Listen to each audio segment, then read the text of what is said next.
Aklat ng Lucas, ika-23 kabanata, talata 43. Sabi niya doon, and Jesus said unto him, verily I say unto thee, sabi ng Panginoon, today shalt thou be with me in paradise. So, I want to pray, no? I-pray muna tayo. Maraming Diyos sa mga sa lahat. Tulungan niyo kami. Open our understanding, Panginoon, at nawa ko Diyos, empower us your Holy Spirit at hindi makagambala ang gawain ng tao sa mga sundali ito.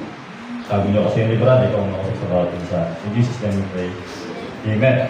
So sabi ng Panginoon, today shalt thou be with me in paradise. So mga kapatid, lahat tayo, no? Ay may kanya-kanyang kwento kung paano natin nasumpuan ang kaligtasan. Iba-iba yung kwento natin. Merong iba sa handaan, merong iba sa street, merong iba nakapulot ng Bible tracts. Yung iba may nabasa. So iba-iba, pwedeng kaibigan, pwedeng stranger na nag-share ng gospel. So iba-iba, no? Lahat tayo ay iba-ibang kwento kung paano natin nasumpuan ang kaligtasan. At iba rin ang kwento ng tao pag-uusapan natin sa mga oras na ito. Isang taong wala ng pag-asa.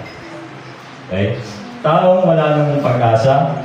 At sa paningin ng maraming tao, sa mga sandaling yun, kumbaga, huli lang lahat para sa tao ito. Kasi doon na siya eh. No? Sa kanyang, nasa bingit na siya ng kamatayan. At ilang sandali na lang, lapit na siyang lutan ng hininga. No? So, huli lang lahat. Wala nang second chance, okay? Pero, yun nga, wala nang panahon para makabawi doon sa mga masasamang bagay na ginawa niya sa kanyang buhay. Okay. So, wala na siyang panahon. Sarado na ang pinto ng langit. Sarado na ang pinto ng opportunity.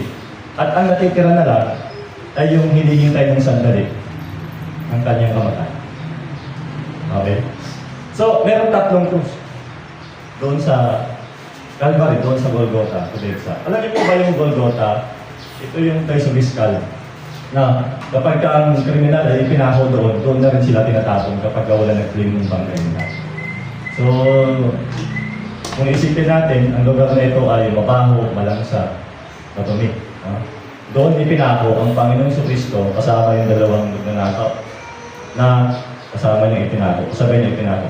So, hindi ito tagpo para sa pag-asa. Pinasa siya doon para may pag-asa doon. Actually, may katol na sa kanya yun. Wala nang to look forward for hope. Wala. Mga kapatid, hindi